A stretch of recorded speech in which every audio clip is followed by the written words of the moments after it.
the legends, those who paved our way. In every single chapter, we're here to stay, breaking down plays. Hello, everybody. How's everybody doing? I hope everybody had a great Thanksgiving holiday. It is now the turn of the calendar here in December, and this is the Chasing the Highlights podcast. My name is Lonnie Washington, and I'm here today with my co-host, Tony Robinson. He's in Texas, and I am in Arizona. So hopefully where you are, you're trying to keep warm because everywhere across the country is cold weather. And this is football season. Here's where, the real playoff run starts in the NFL. And, it's a really exciting time of year if you have a team in the race. Obviously, I'm a Commanders fan, so my team is not in the race. However, we're still, we're still fighting, right? And it's good to see that. And today I'm still a little upset at the game that happened on Sunday, but I'm encouraged by the fight that my team still have, even with a lot of players out and Jaden Daniels still not playing in the game. So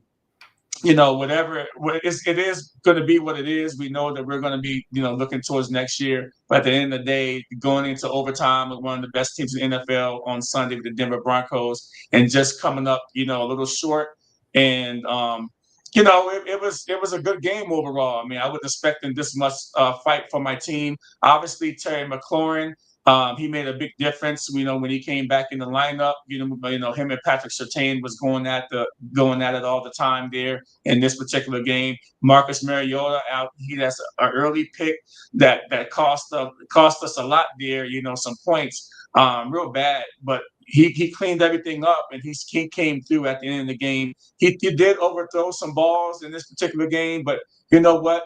He's a backup for a reason, right? He's a backup. He's 1-5 this year as a starter, but he's played tough.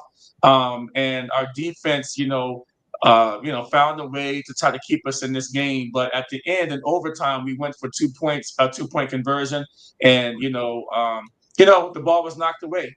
But I think that was the right decision in that particular instance. And so, you know what? Hats off to the Denver Broncos. They're really rolling right now.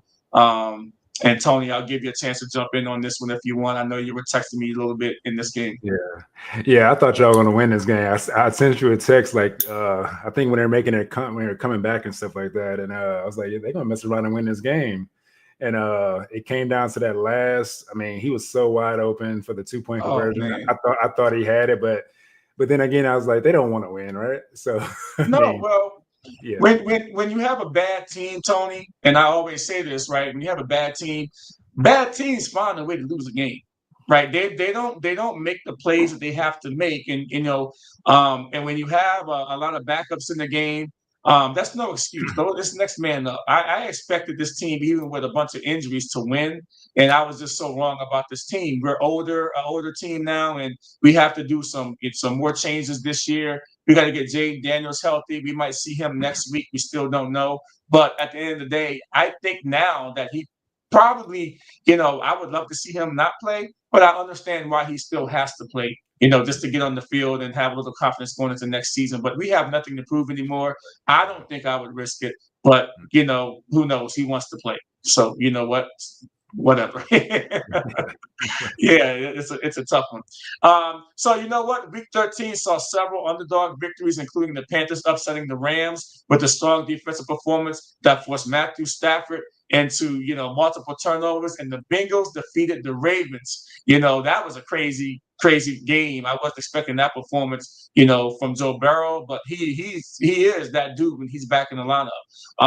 Despite having a poor defensive ranking, the Bengals really put some heat on Lamar Jackson, and the Ravens just haven't really looked good, in my opinion, for like the last 2 or 3 games. And I think a lot of other people would agree with me. The Chiefs lost to the Cowboys, further denting their playoff chances. And so, Tony, I'll start off a question this week with you. What game last week surprised you the most? And there's a lot of games out there, but when you look back on last week's games, what game kind of like the biggest surprise for you? If you're thinking about what team that kind of like was like, wow, that was a surprise. I mean, like I was saying before, I had to say the Cowboys game because everybody, I picked the Cowboys last week to win this game, and And I felt because of the two pickups they picked up at the D tackle spots was integral to them slowing the run game down, allowing them to get coverage sacks and stuff like that because they were getting in on Mahomes and stuff like that. And I mean, they played okay, but the Chiefs anyway. But I feel like they have a shot to like be dangerous in the playoffs right now. I saw this going on with this these two additions. So and then Overshown back and stuff like everybody. So hopefully they can keep it going. And another one I think is I wanted the Colts to win, but they couldn't do it. It's like they keep showing us like they're not who think they are. You know what I'm saying? So but yeah. And I mean, for me, I thought the Browns was gonna take it. we gonna get to that though. But, and that being said, man, the Texans beat the Colts 20-16. The Colts are in trouble. And when I say the Colts are in trouble, the Colts are in trouble. The Texans, are the defense is number one ranked defense. You had C.J. Stroud come back last week. He looked pretty good, hooking up with Nico Collins. And they just actually, they only need just a little bit from C.J. Stroud, because their defense is so good. As you can see, it was a tight game, but this is going to go a long way to see who determine who wins the AFC South. And right now, we thought the Colts a month ago were the darlings of the NFL. We were talking about, how Daniel Jones looks so good. Now he has some injuries with his fibula, kind of a fracture, a small hairline fracture or something going on with his fibula. He can't move around. And if teams stock the box, right, against them, they're going to have a really, really hard time with trying to win football games. If you're asking Daniel Jones to win the game for you without a running game, there's going to be some problems, Tony. The other game I was thinking about too, the game that I picked, and you picked the other team. The Bears. The Bears. Johnson. Yeah, we'll talk about them too. We got to talk about the Bears. That's going to be a good one. This was a crazy game. So, looking back at the Colts, Tony, are the Colts going to make the playoffs after the loss of the Texans and a brutal schedule down the stretch? I mean, they have a brutal schedule down the stretch. Yeah, what we talked about earlier, you got it depends on what kind of team Jacksonville is going to be because they play them twice down the stretch. And they have a couple other teams. I mean, every team that they play down the stretch is going to be hard for them. I don't see them.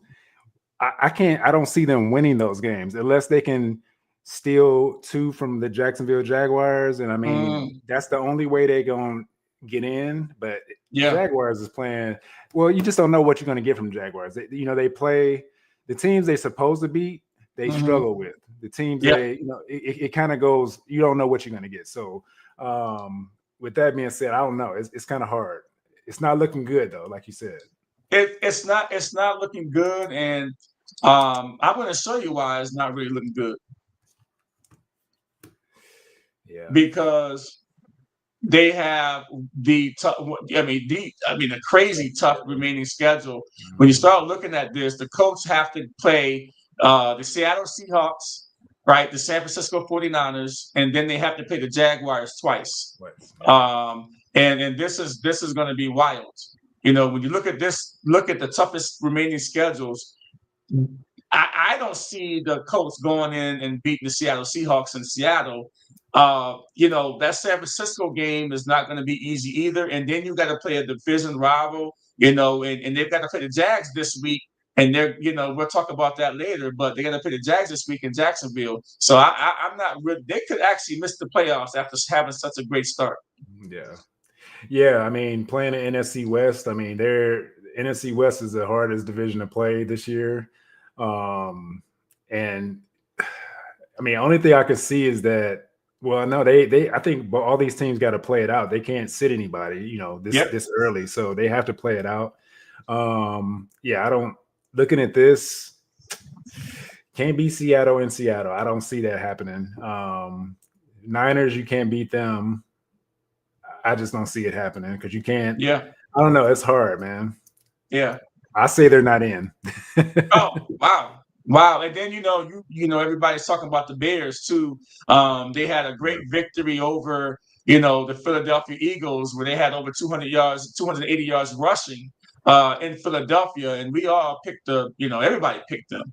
Everybody picked the Eagles, thought the Eagles were going to win. But it didn't work out for the Philadelphia Eagles. And the Philadelphia Eagles have a lot of problems now. And they're looking in the rearview mirror at the Dallas Cowboys, who beat the Kansas City Chiefs, on Thanksgiving Day. And there's nothing that I can say right now to justify about the Eagles on how they're looking. I mean, are we seeing a 2023 Eagles that started 10-1 and then lost 6 out of 7 games down the stretch? But the Dallas Cowboys is right on their heels right now. And so I would say that I have a lot of questions about the Eagles, but we can't overlook the Dallas Cowboys either. I mean, this Dallas Cowboy team, they deserve the win.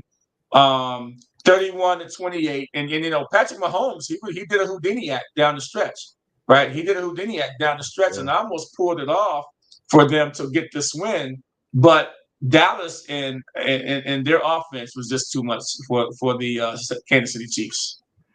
Yeah, I mean, that's what I was saying earlier, and it's like I feel like they just have too much, because I mean, that offense is stout, and now that you solidified your defense with those D tackles, it's just like it's hard to see.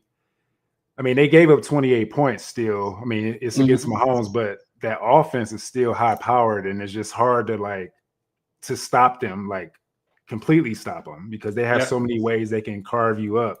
And I just feel like they got a shot to go deep in the playoffs on the NFC side. I could say that, but they're not in yet. So yeah. They got a lot to go, lot of time to they go. Gotta stay healthy and stuff like that. But they still have to prove that they probably got to get some help. And they might have to win out. And then I think that possibly they can, but we can't put them in there yet. But nobody really wants to play the Cowboys right now, including the Detroit Lions on Thursday night. We'll get to that in the second half of our show. I guess we gotta talk about this, right? I don't like talking about it, but I guess I gotta talk about this. All right, I gotta talk about Shedeur Sanders and the Browns. They lose to the 49ers 26-8. In a game, just so you guys know that my dad watched this. My dad is blind, and I put him in front of the TV so he could listen to the game. He couldn't see the game, and he got so tired of Cleveland Browns that he couldn't stomach it anymore in the second half. Third quarter, mid-third quarter, he says, "Lonnie, turn this thing off, man. Put another game on for me, man. I don't think the Browns are going to win this game." And they had some weather conditions there with 20 to 30 mile an hour winds. Shedeur Sanders had 53 yards passing in the second half and a total game QBR of 16.1. He was sacked 3 times. He was 16 of 25 for 149 yards and 1 touchdown. But because I didn't watch the whole game, my buddy Tony here, the resident Cleveland Browns fan, said that this doesn't totally tell the whole story of what happened in the football game. But I always go by the stats. Hey, this is the stats, the way it looked. Just looking at everything, Shedeur Sanders wasn't doing this, right? So tell me, Tony, what happened in this game with Shedeur Sanders and the Cleveland Browns? Well, the first half, the game was, we were winning the game. We were winning 8-7. They ended the quarter to make it, 10-8 or whatever. But when we get to the first half, immediately in the third quarter, I think it was a kickoff that was kicked. The guy receiving the ball caught the ball on the 6-yard line, which put us in bad field position starting or whatever. Yeah. And I think that was the play. I just want to make sure. I might be wrong, but it started this way. And we went 3 and out, but it was a 3 and out, but we went for it on 4th and 1. It was 4th and 1, like on the 30 or 25-yard line on our side of the field. Right. They tried to run it. They tried to not even quarterback sneak it. So usually we do like a wildcat on the goal line or whatever like that. Shador wasn't in the game. I didn't see Junkins either. It was just Fanning going under center, trying to take a direct snap to go push the pile or whatever. On our side of the field, he fumbles the ball. Wow. Fumbles it. Just gives the ball back because he couldn't advance or whatever, something like that. Well, he fumbled the ball.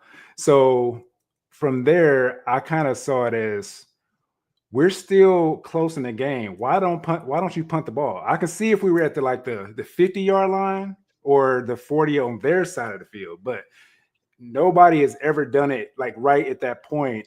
Our team hasn't, because somebody came into the comment section saying, "Oh, Kevin Stefanski does this all the time." Like, no, the Detroit Lions does this all the time. We never go for it on fourth down like this much, that aggressively.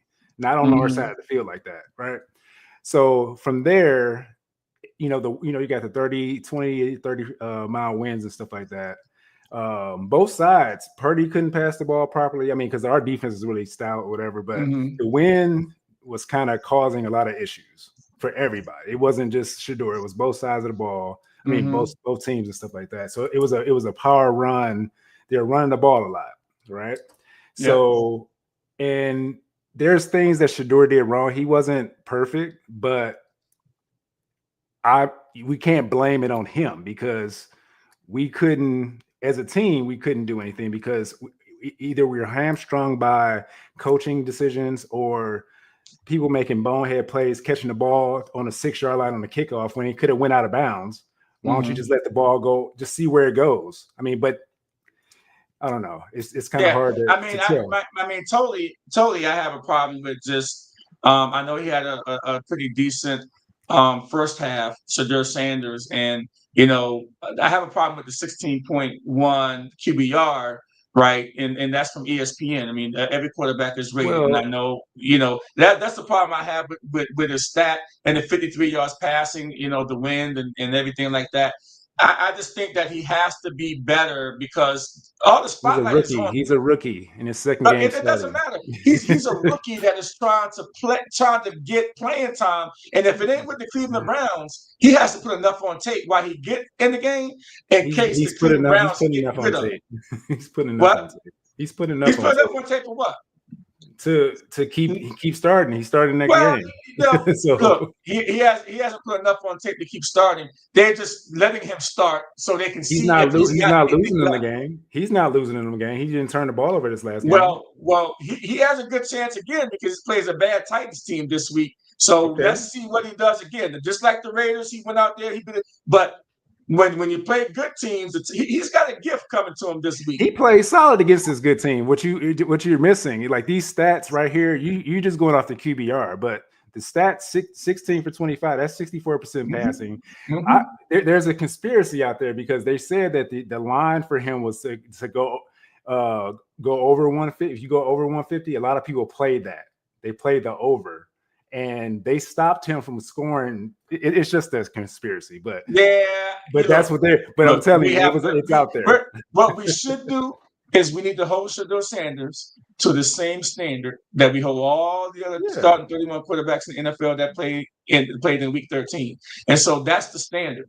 I just want to see more from the young man. And when you win, you get the praise. When you lose, we got to figure out, hey, you're the starting quarterback. But when you don't when you don't watch the second half, you don't see all the stuff that went on to keep them from actually doing anything. So that's what I'm trying to say. If somebody sees the stat line, they're going to say, "Oh man, Shedeur Sanders didn't do much." That's why I say it's without context. Like you got to see the second half to know what happened. Yeah, well, people they barely possess the ball. They barely possess the ball.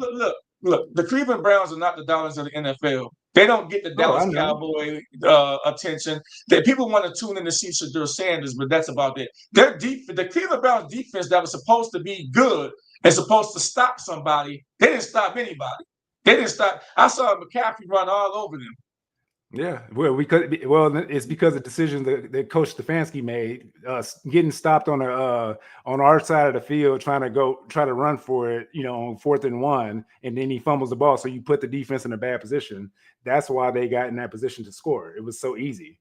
And there's other issues too that it's all coaching with this. So it wasn't just coaching in this game. I mean, you know, Jerry Jeudy and Shedeur Sanders had a back and forth on the sidelines too. What was Jerry Jeudy upset about in this particular game?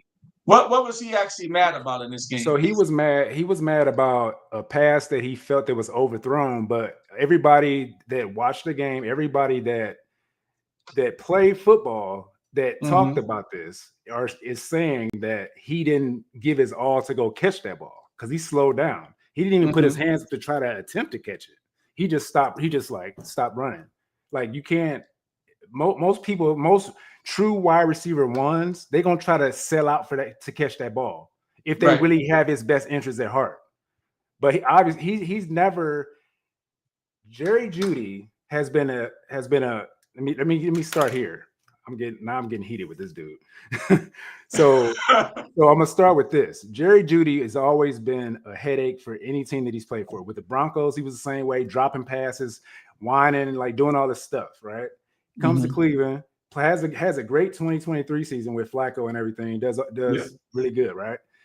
This, and fast forward to now. Now he's dropping passes when Flacco's there, dropping passes with Dylan Gabriel. Gets with Shedeur, he's dropping some passes, but he's getting more back passes thrown to him because he's getting a deep ball thrown to him now. So he's feeling himself a little bit, right?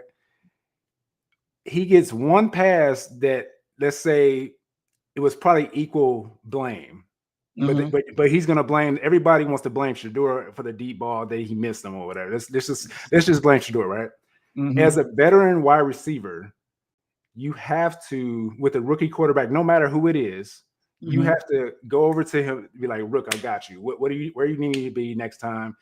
The way he went over to him, he added fuel to the already fire that Shedeur is already under. And I feel like Jerry Jeudy should be gone at the beginning of the next season. If it was me, bro, I would be sitting him down right now because he's a rotten apple that's causing more drama because he's never all the stuff that Dylan Gabriel did and was not hitting him and like he wasn't catching the ball and he's never like argued with Dylan Gabriel like this. Why are you going to Shedeur now? So it seems kind of sketchy. It pissed me off when I saw that because it's like I never seen you do this to Dylan Gabriel, but you want to do this to Shedeur. Like he didn't do it to Flacco either. Like I'm like, what do you now? You want to do it?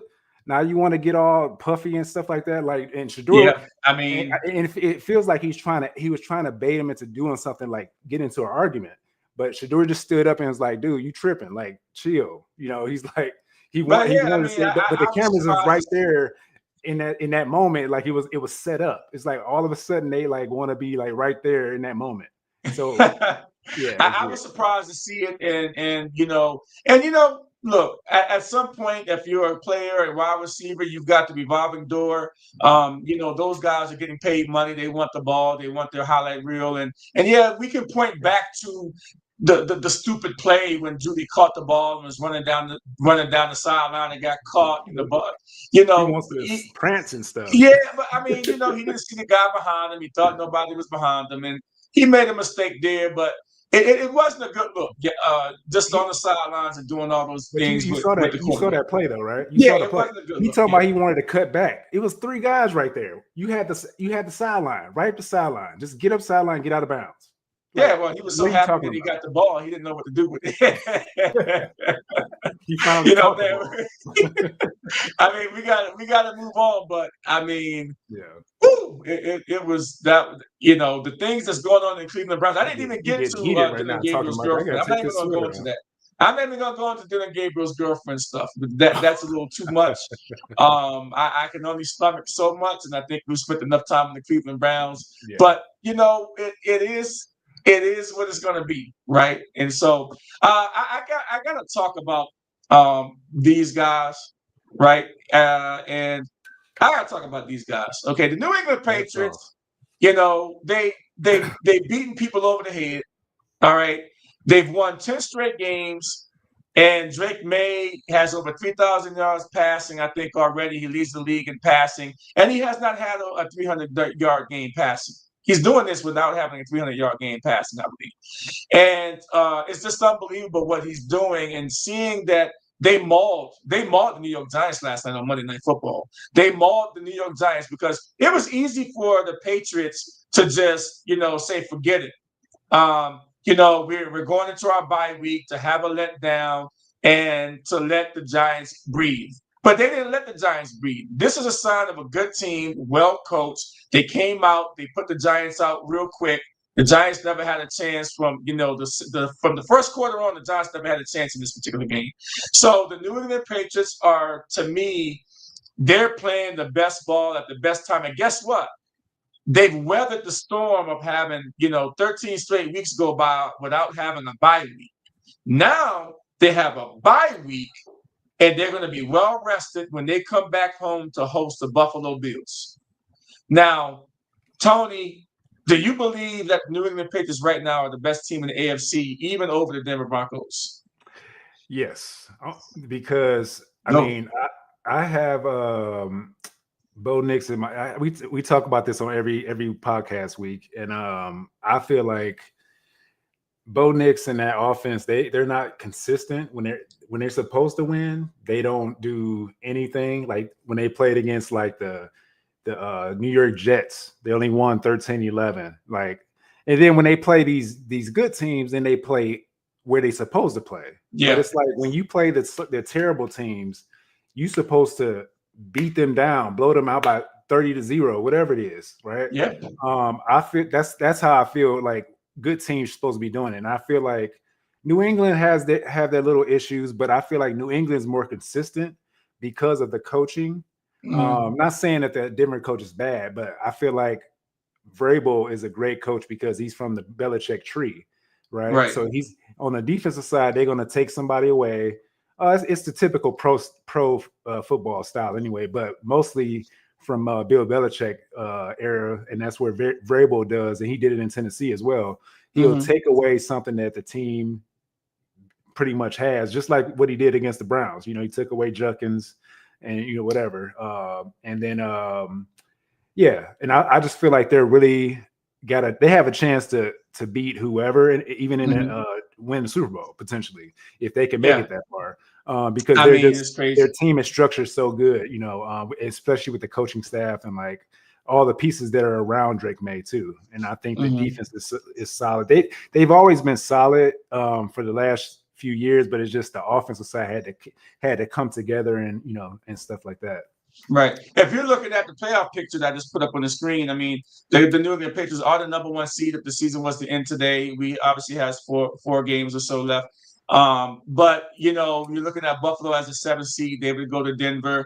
The coach that I don't even think we're going to have the coach in this picture at the end. They would go to Jacksonville. And mind you, they still play Jacksonville twice, right? And then you've got the Chargers, who are going to be without Justin Herbert possibly, with his broken wrist, his fractured wrist. They would go to Baltimore. And so when you look at this and you see also the Chicago Bears in the NFC that are up on the board there as a number one seed, which is absolutely amazing to see that the Chicago Bears would be the number one seed if the playoffs was to start today. But I don't think that the Chicago Bears are going to hold the number one seed. I like what I've seen, but it's hard to believe that Green Bay Packers are not going to really put not going to put some heat because they played the Green Bay Packers twice. Okay, over the next 4 games, it's hard to believe that the Green Bay Packers aren't going to go in there and have something to say about the playoff picture at the number one seed mark there for the Bears. Yeah, I mean, Green Bay's defense is what worries me. And mind you, they beat the Lions over Thanksgiving week. Well, the way I look at the Bears, I see like they just went in and did what they did to the Eagles, man. Like I don't know, that's hard when you see that how they just beat them just in the running game, right? Yeah, just the running game alone, like. And I mean, do they play them again? They play the Eagles again? No, who, the Bears? Yeah, they shouldn't play them again, right? So I saw it on your thing earlier. But not unless they make the playoffs. But yeah, so I mean, I think the Bears got a shot to keep this going. I got to look at the rest of the schedule for them. No, they have a tough one. But I feel like the LA Rams could make the another Rams push. too. Yeah, because I just feel like this is a one-off for how bad he played, the quarterback played and stuff like that. I just feel like they're still a pretty good team. Oh, I here we think go. that's Yeah. what you was wanting to Yeah, I see. saw the Eagles get there again, so that's why I saw that. Yeah, some reason. they already played the Eagles, so that's kind of, this is a little bit older, but they already played the Eagles, but they got Green Bay twice, San Fran, and then they got Detroit again. That is a gauntlet. Yeah, that's That is a tough. gauntlet. That's So a gauntlet. yeah, That is a like I gauntlet. said, I don't think the Bears are gonna stay the number one seed. I still think they'll make the playoffs, but I don't know, man. Like, I don't think they're gonna lose to the Green Bay Packers twice. If they get the split, and then maybe, they get the split with San Fran or Detroit, so that still gives them, a winning record and probably in the playoffs in the NFC. I So feel at like, the end of the day, that's what I'm yeah, looking at there. So, yeah, we're up against our break. yeah. So we're gonna be taking a quick break, and in 30 seconds, excuse me, in 1 minute, we're gonna be back, and we're gonna be talking about week 14 of the NFL. And sit tight. We will be back.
Hello and welcome back, everybody. This is Lonnie on the Chasing the Highlights podcast. I got my co-host here, Tony. He's in Texas. I'm in Arizona.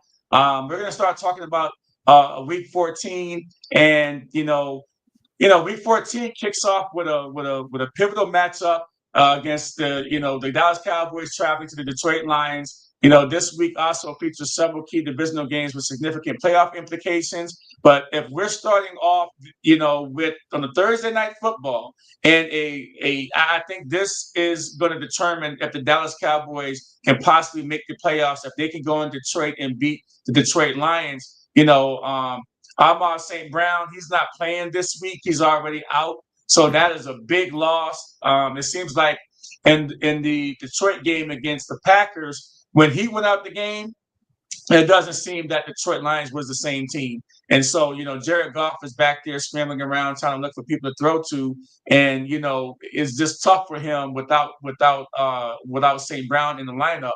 And so, we're going to be looking at, trying to figure out how this all plays out. But I'm going to tell you. So we're going to start right now, Tony. We got the Dallas Cowboys at the Detroit Lions on Thursday night.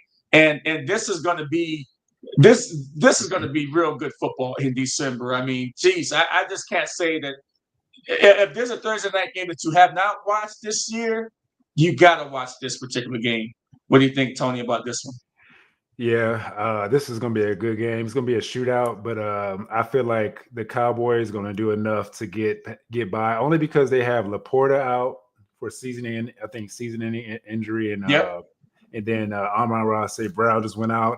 And the only thing that I can see is that Jahmyr Gibbs going off. If Jahmyr Gibbs gets going, like they start dumping the ball off to him, because they're gonna have to dump the ball. They can't like run him off the middle, because I feel like that defense is gonna stop the run. They got to just dump it off to him. I mean, they're gonna probably soften him up with Montgomery. Just to, I guess Knuckles, you call him. And then you have Jahmyr Gibbs just getting the dinks and like just breaking, stuff like that. So they're gonna have to figure something out. I got Cowboys in this one. Ooh, that's developing. Wow. All right. Yeah. Well, I got Detroit Lions. I think the Detroit Lions will find a way to try to win this game. There are a lot of injuries. The Detroit Lions do have a lot of injuries, but I think you got a home game in Detroit. You can't let what happened against the Green Bay game. You got two gifts. You're going to have two Thursday night games, two Thursday primetime games. The Green Bay Packers went in your turf and spanked you, if you're Detroit Lions. And now you got the Dallas Cowboys that's hotter than almost any team in the NFL, just because they've got their defense looking better. Their defense is looking better. The offense was already one of the top offenses in the NFL. Now they made some trades. They got the defense looking better. Dallas Cowboys should win this game, but I'm still going to go with the Detroit Lions. I still have some type of belief that the Detroit Lions will somehow win this particular game. And we didn't talk in the first block about this particular game. We didn't talk about this particular team. The Bengals, Joe Burrow, right, decides that he's going to come back and put the cape on, right? This is what he's done. Out 9 weeks with a toe turf surgery, comes back. He's got the defense looking better. The energy and everything of the whole team, the whole vibe of the team is just looking totally good. They go in and put a spanking on the Ravens. All right. Now the Bengals got to go to Buffalo in a game that, if the Bengals want to have any chance at the AFC North, they have to win this game. But Buffalo, if they have a chance to try to stay ahead of, try to stay pace with the New England Patriots, or even just get a wild card spot in the AFC, they need to make sure that they come out the gate and beat the Bengals. What do you think about this one? I mean, if they can do what they've been Buffalo's been struggling the last 5 games. They got a big win last weekend. Yeah, they got a big win, but they still kind of sputtering to me for some reason. I don't know what it is, because I mean, they're looking better, but I feel like they need to start locking in on the playoff hunt, because I mean, you get a team like Cincinnati with Joe Burrow back, like you said. I feel like he can come in. Yeah, I mean, their run defense has to be able to stop the Bengals, because if you don't stop the Bengals with Chase Brown coming in and with Joe Cool coming in and be able to throw the ball too. I don't know what the weather implications are going to be, or whatever the. It's December. Buffalo's going to be frigid. Yeah, if it's snowing, or if it's no snow on the ground and everybody's able to move freely, and the wind is not blowing too hard. I feel like Cincinnati got a shot, but I'll take the Bills slightly because of how they've been playing the last 5 to 6 games. I mean, they haven't really been playing well, but they're doing enough to stay in the playoff hunt.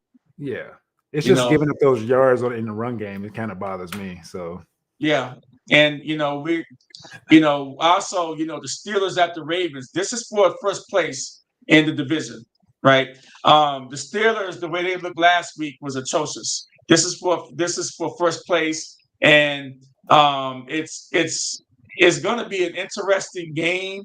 I mean, Aaron Rodgers. I mean, if you're a Steelers fan, are you tired of Aaron Rodgers right now?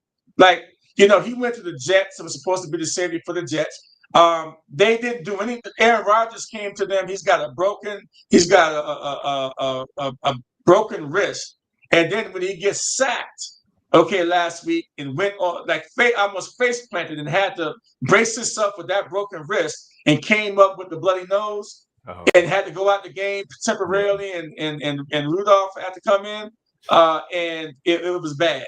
And then Rodgers came back in and tried to salvage things, and then in the press conference, Rodgers saying basically, "Hey, we all go to meetings," but basically saying, not quotes, but paraphrasing, Rodgers basically said, we all go to the meetings every week, all, the wide receivers, we all go to meetings, but it ain't translating out to the field, right?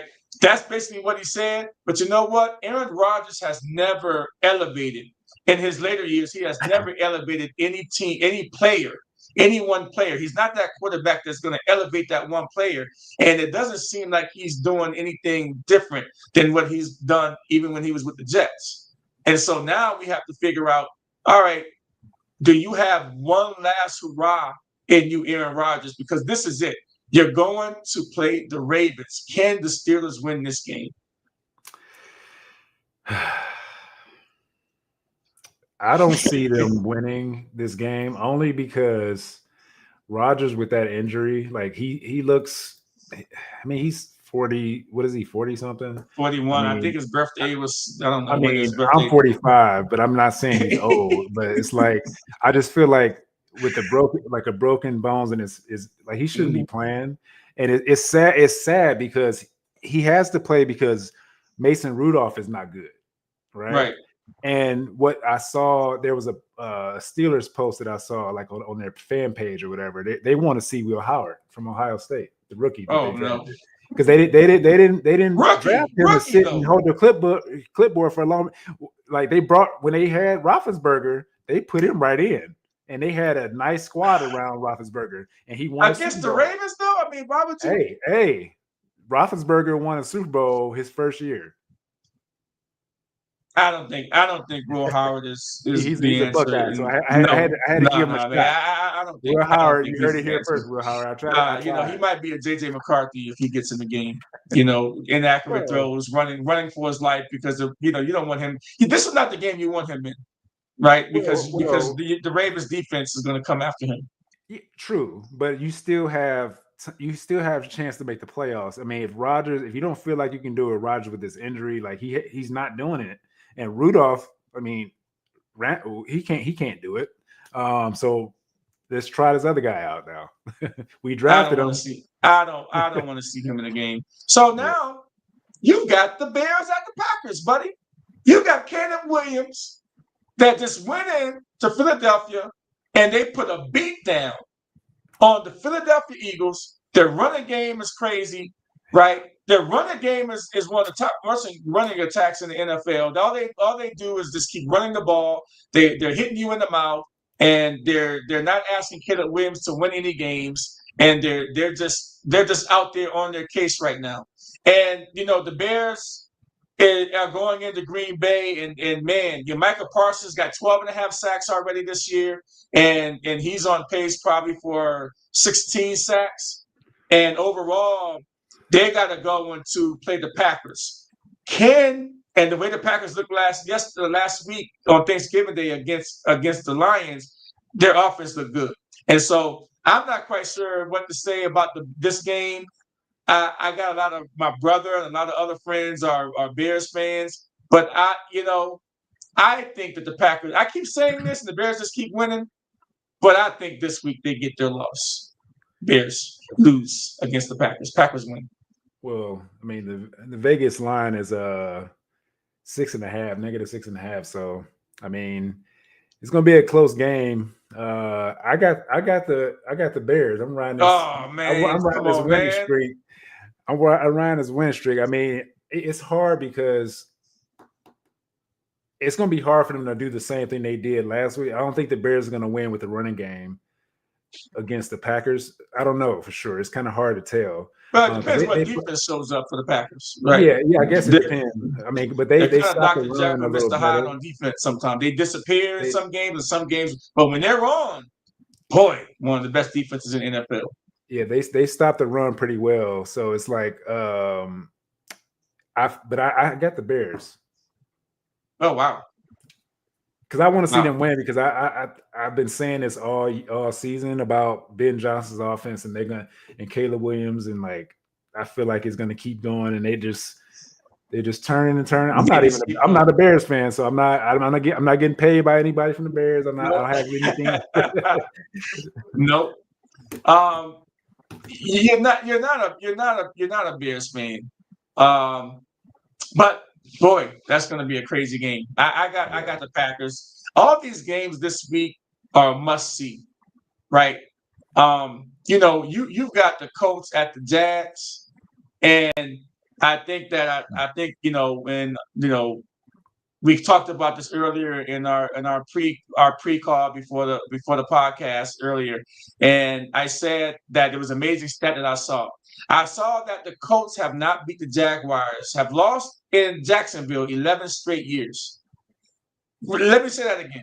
The Colts have lost to Jacksonville in Jacksonville 11 straight years.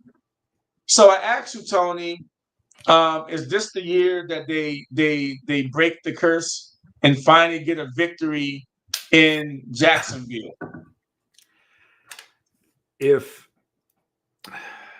we can't get Indiana Jones, I can't see it, because he has to be able to throw the ball and run the ball, and with that hairline fracture in his fibia, whatever, I feel like he's. I think they're kind of hamstrung. Because I feel like the Jacksonville, they're going to put 8 in the box on Jonathan Taylor, and then force them to be Matty Ice. He may turn to Matty Ice. I feel like that's what's going to happen. I said, yeah, I don't see it. I mean, I feel like the Jags going to win at home again, because unless Jonathan Taylor just goes off and you just can't stop him. I mean, that's who needs to show up. The Jonathan Taylor that we know, he has to have like 150 yards, 3 touchdowns, and the defense has to be lights out, because Jacksonville's offense is pretty solid. So it's just, but they're inconsistent too. So you don't know what you don't know what team you're gonna get, and you don't know what Jacksonville defense you're gonna get too. So it's kind of up in the air. But I still got the Jaguars winning at home. Yeah, I don't, and I said this, that without Jonathan Taylor rushing for 100 yards, then teams will stack the box to stop him and make Daniel Jones, with that hairline fracture in his fibula, which is crazy that he's playing. They'll try to make him beat you on his own, and I don't think he can do it. He has never really been that quarterback that could take that weight on his shoulders to lead a team. And well, he had a good season, a few years ago when he was with the Giants and they went to the playoffs. But they needed Barkley in the running game. They needed that engine to kind of go on the running game. But he's never been that guy to take, the weight on his shoulders to go out there and get the victory. And now that he's injured, last week is an important stat. He only had one rush for 1 yard. So he's intentionally not running. So that's not his game. So we'll see how that pans out. I don't think it's going to look good for the Colts, and I think that they're on a down spiral that they can't get out of, and I think it's going to be crash and burn for them the rest of the way with their schedule that they have. So now we've got the Texans at the Chiefs. This is now if we said that last week when the Chiefs traveled to the Cowboys was a must-win game for both teams. This is a truly must-win game for the Chiefs. They're out of get out of jail free cards, right? They're out of get out of jail free cards in this game. You got a Texans defense that's number 1 in the league, that's traveling to the Chiefs, and boy, this is going to be a good game. But I'm picking the Chiefs in this game, and you know why? It's the dome team traveling to cold weather. That's really why I'm picking the Chiefs. The Texans have to come out of the dome, and it's going to be brutally cold, okay, in Kansas City this time of year in December. And that's why I think I'm giving the intangible to the Chiefs. The Chiefs is not going to be don't care about the weather, but when you got a dome team traveling, I think the Chiefs get it done by the skin of their teeth against this team. And Patrick Mahomes, he gets the win. And you know what? The Texans offense is not the Dallas Cowboys offense. And the Chiefs barely, I almost pulled it out. But the Texans offense is not the Dallas Cowboys offense, but they got a good defense. I think they win this game, Tony. Well, yeah, Stroud has been struggling all season. And with the weather being cold and like the wind when you're outside of the dome, like we talk about this all the time. And I feel like that's a key factor in this game, and I feel like the Chiefs will win because of how the defense plays better at home, and I think they as a team they play better at home, obviously. But I feel like the cold weather is going to just freeze the Texans. I mean, I don't know if it's going to be even close. I feel like they're going to probably pull away. Well, I mean, the defense will probably show up. I just think on the offensive side, they may struggle a lot because they're not, I don't know. Yeah. I got the Chiefs winning this one. Yeah. I mean, I think the Chiefs are going to win too. And I don't want to see the Chiefs. I don't want to see the Chiefs in the playoffs, but I just feel like they're going to win. In. Yeah. If they get in, it's gonna be crazy. So yeah, it's gonna be crazy. So transitioning again to this game, you got the Titans at the Browns, and what is the expectation from Shedeur? This is one that, just like the Raiders, I believe that the Titans, they've only won one game all season, I believe, right? One or two games all season. Yeah. One game all season. They have a rookie quarterback that's struggling, but their defense sometimes plays very well. But they're traveling to a cold weather, team in Cleveland. It's going to be ice cold in Cleveland. Probably wind, who knows, snow maybe. And I expect Shedeur Sanders to have a good game in this game, right? I'm on this case. I'm real, right? Raiders game, good game, showed enough to start. I knew the 49ers were going to create some problems for him with Salah and that defense, just creating some problems with Shedeur overall. I wasn't expecting Cleveland Browns to really stumble on defense, to not support the young quarterback, right? That can't happen again. But I think that Shedeur Sanders can muster up enough in the game plan. But what I really want to see from Shedeur is outside of that 15 play, that first 15 plays, that 15 scripted plays that they normally have, the first couple of possessions, in the first half. I need to see more of him when those plays are no longer scripted out of those 15 plays. How can he handle the offense of the Browns against a real porous and bad team? I expect him to do better. And I don't want to see no wildcat and no crazy stuff with you're taking the quarterback off the field and you're putting a tight end. I don't want to even see Junkins in the game when you get down there on the goal line. I want to see Shedeur Sanders, how he handles the goal line, right? And scoring a touchdown, how he handles that offense when he gets down there. Stop, take the training wheels off. What are we doing? Yeah, what do we think, Tony? I was gonna say that it's time. This is the game you have to give him more leash. Like, you got to open up the offense and see what he can actually do. He's been studying, like let's see what he can do. Let's open up the playbook a little more. This is the game to do it, because you have to get him. If you're going to have him play against Buffalo, you have to have that more plays in the script. It's time, and I feel like this is an easy game they should win, but because I'm sure the Titans don't want to win. I mean, I don't feel like the Titans has a chance against our defense. I mean, they have a chance to get the number one pick. I mean, frankly. I mean, but their offense is trash anyway, so I feel like they don't have a shot unless hopefully we don't give up any picks or anything like that. But I don't see that happening, because Shedeur's he's been taking care of the ball pretty well. But we'll see. I got. He's still a rookie. He's still a rookie. Yeah. I mean, he is. That's what it is. I mean, everybody's saying the same thing about Dillon Gabriel. Say that. Yeah. Give Shedeur the same grace. Like, but nobody wants to do that. They want to, break him down even more because of. Well, we've been getting this over. Let me just say this about this. I'm gonna put a ribbon on. I'm gonna put a nice ribbon on this. Let me just say this. Shedeur Sanders was supposed to be a number one draft pick, and people in this camp still believes that he was supposed to be a number one draft pick, but he went in the 5th round. Dillon Gabriel was a 3rd round pick. Okay, so if you really truly believe that he was a number one draft pick, then he's supposed to be a little bit better and handle things a little bit better.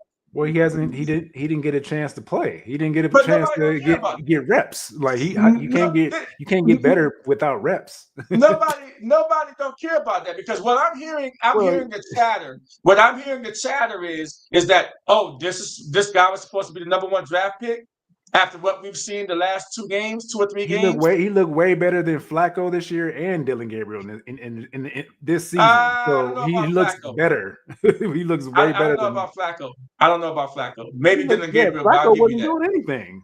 Well, I'm talking about on the Browns. I'm not talking about Cincinnati. I'm talking about on the Browns. Well, I watched every yeah, single well, game. I mean, you gotta. I mean, let me just say this: when you got a guy from Flacco that you let go after 4 games, you trade him to a division rival, and Flacco at 40 plus years old, or almost 40 years old, goes and throws for 479 yards in a football game. I say the problem was not Flacco. The But that problem wasn't was the but Cleveland that's Browns. not my point though. I'm talking about on our team. Right, He's but playing better than both of those guys on the Browns. So I know for a fact that he doesn't look better than Flacco. Overall. Yeah, when Flacco's in Cincinnati, but on the Browns he was terrible. Yeah, he was. But So we that's got why I say he looked better. to jump off the Browns. The Browns getting too much time, right? Yeah. But anyway, yeah, It's good let's for roll. TV. Let's roll. Oh, no. Yeah, Shador is good for TV, by the way. He's good for the NFL. He's good for the ratings because I'm sure that even though they have a bad record, people will tune in no matter for just 10 minutes just to see him play. All right, so we got to move on. We got the Eagles at the Chargers. The last time that we saw the Eagles was Black Friday, and they were getting their head beat in at home against. They were getting rolled. Okay, they got totally rolled against the Chicago Bears. All right, now they got to travel west. They get a little break from the weather because they're playing the Chargers in the Dome, right? And SoFi, nice plus stadium there in LA. And the Chargers have a problem. They have a Justin Herbert with a broken wrist problem on his non-throwing hand. He just had surgery, So looking at this game, you got to say to yourself, wow, he just had surgery. We might see Trey Lance in this game. Can Trey Lance beat the Philadelphia Eagles? Or are the Eagles going to get some sweet revenge in this game? What do you think, Tony? I mean, Trey Lance has been in this offense for a little while. I think this is second season with them, I believe. Yeah, I think so. Yeah. I think was there too at one point. Yeah, so I mean, I feel like he's solid now. He started with the Niners, but Chargers, I think he can play pretty solid because I think they'll try to run the ball just like the Bears did against them.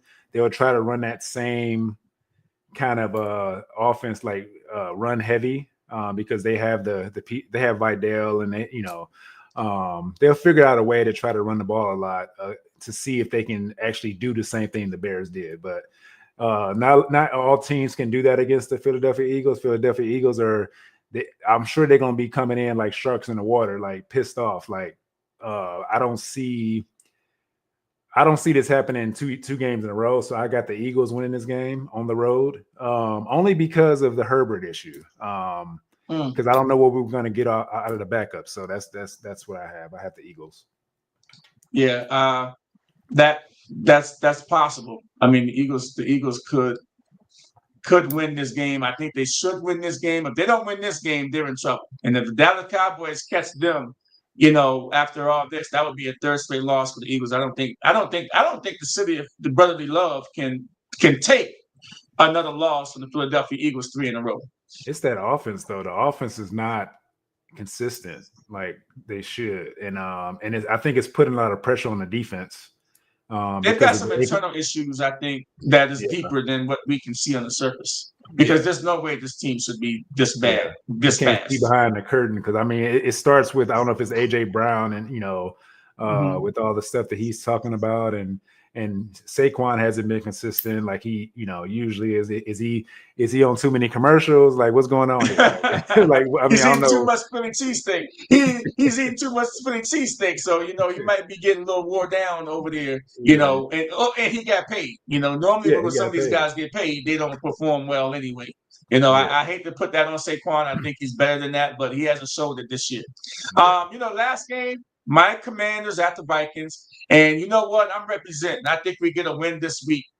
All right, because McCarthy, JJ McCarthy is going to come back, and he's playing this week. And I think the way we looked against the Broncos, and you know, Jaden Daniels is a possibility that he plays, and even if he doesn't play, I think Mariota showed me enough. And if Terry McLaurin is in this game with Deebo Samuel, and you know, we might have a chance to beat this team. The Vikings defense can play though. The Vikings defense is still playing good football, but their offense has not been good. And JJ McCarthy, we need him to bounce us a couple of interceptions. That's what we need to do. We need to let JJ McCarthy continue to be not good. So my Commanders, I think they won't lose 8 straight this week. I think they'll beat the Vikings. Yeah, I think y'all got a good chance. It's just got to watch out for that defense. The defense is coached very well. Yeah. But it's the offensive side that's sketchy because they can't even get the ball to Justin Jefferson, you know, and I have Justin Jefferson in fantasy. And I'm yeah. Because I can't even get any fantasy points out of him because the quarterback play is horrible. Yeah. And then Cook Sr. went out, the running back. He got hurt. Oh yeah, he did. I think so. Yeah, I think so. So, and I think Mason got blasted too. So I don't know how that running back room is going to look for this game either.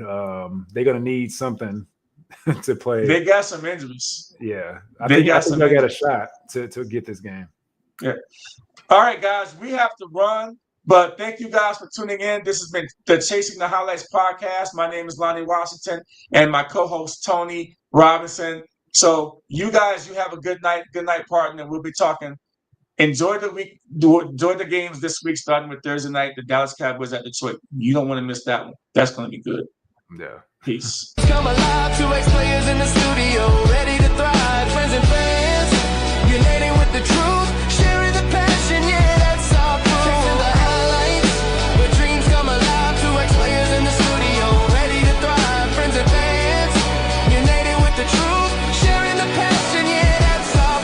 We treasure the legends, those who paved our way. In every single chapter, we're here to stay. Breaking down plays, had a